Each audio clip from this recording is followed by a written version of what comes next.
Fala, bolados e boladas, aqui é o Jaldi, representante rubro-negro do canal Bolados. Então, galera, nesse vídeo eu vou falar exclusivamente sobre o nosso Mengão. Eu vou fazer um breve resumo do ano de 2020 e pontuar algumas coisas importantes que aconteceram no nosso queridão. Vamos lá, galera. O ano começou com alguns reforços no elenco, né? Vieram 6 nomes para dar uma encorpada no nosso elenco campeão. Vieram Pedro Rocha, Thiago Maia, Léo Pereira, Gustavo Henrique e Michael, o nosso Chuck. Então, o Flamengo até que começa muito bem o ano. O Flamengo começa ganhando a Supercopa do Brasil, né? Com uma vitória de 3-0 sobre o Furacão. A gente atropelou o Furacão. Depois nós ganhamos a Recopa Sul-Americana, né? Jogo disputado em 2 partidas, né? Jogo não, título disputado em 2 partidas. O jogo de ida, em que o Flamengo empatou em 2-2 com o Independente Del Valle, até aquele jogo fatídico da lesão do Bruno Henrique, do nosso BH. E no jogo de volta, aqui no Maraca, com 1 a menos, o Arão foi expulso logo no início, vencemos o jogo até com uma certa tranquilidade por 3-0. Né? E o Flamengo levantando mais um caneco no ano. Bom, o ano parecia então ser promissor para o rubro-negro, né? Flamengo jogando bem, Flamengo dando continuidade ao trabalho com o JJ no comando. Inicia o Carioca com o time do Sub-20, né, dando descanso ao elenco principal, até mesmo em função, porque o Flamengo terminou o ano de 2019 tarde, né, porque teve a disputa do Mundial. Então o Flamengo começa o Carioca com o Sub-20 e até a garotada representando muito bem o Flamengo.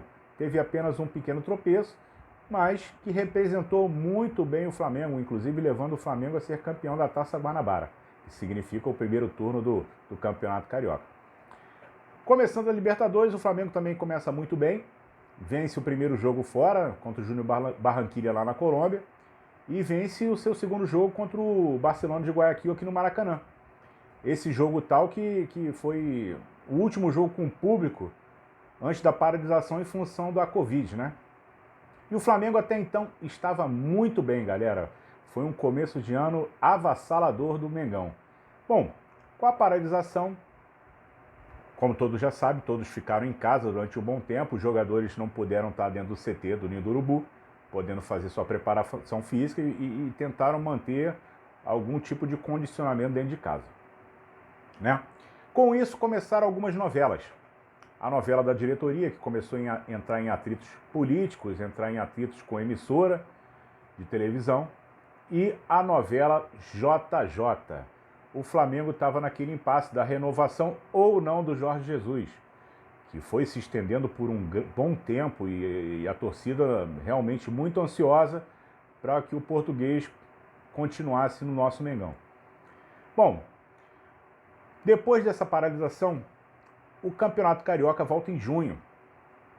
E o Flamengo começa num ritmo ainda meio devagar, óbvio, que o condicionamento era outro, não era o mesmo antes da pandemia.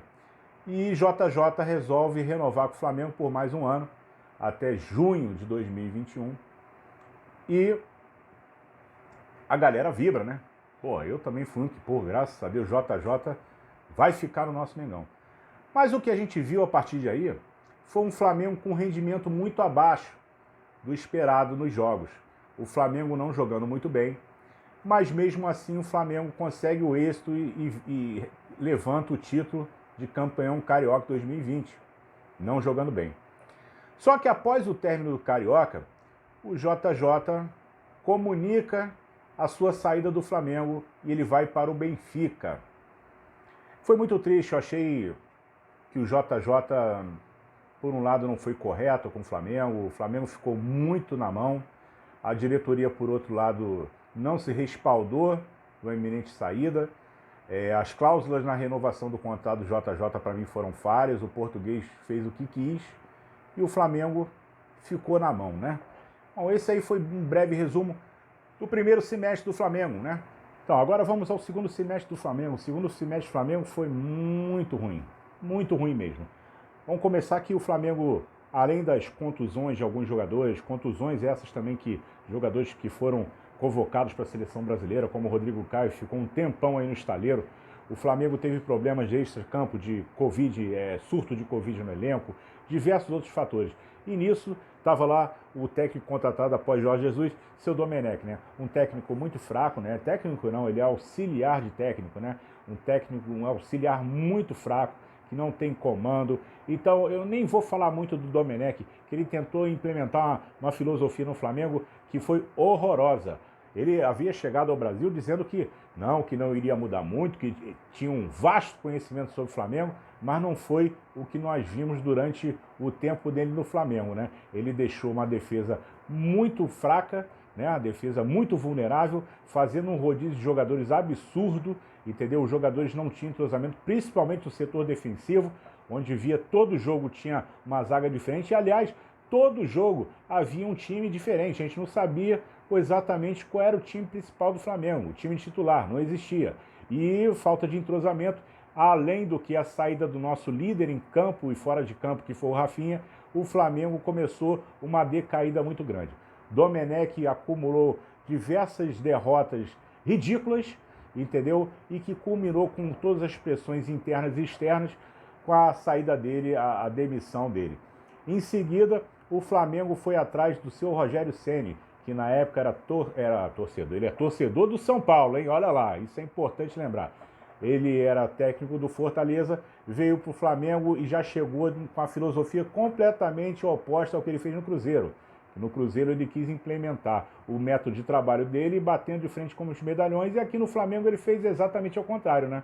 Ele deu autonomia aos medalhões, deu abraço, beijinho, abraçou e falou: faz o que vocês quiserem, façam o que quiser. A verdade é essa. Seu Rogério Ceni chegou, o time caiu mais ainda. Seu Rogério Ceni conseguiu a eliminação de duas competições, que foi a Copa do Brasil e a Libertadores, fazendo com que o Flamengo deixasse de arrecadar um dinheiro que estava no planejamento do clube, um excelente dinheiro, né? E a gente vê o time cada vez sendo mais vexatório em campo, não produzindo nada, dependendo de peças individuais. Essas peças também não estão correspondendo. A gente fala, por exemplo, aí do seu Everton Ribeiro, que voltou da seleção de chinelinho, não está jogando nada, merece um banco, mas não vai para o banco, né?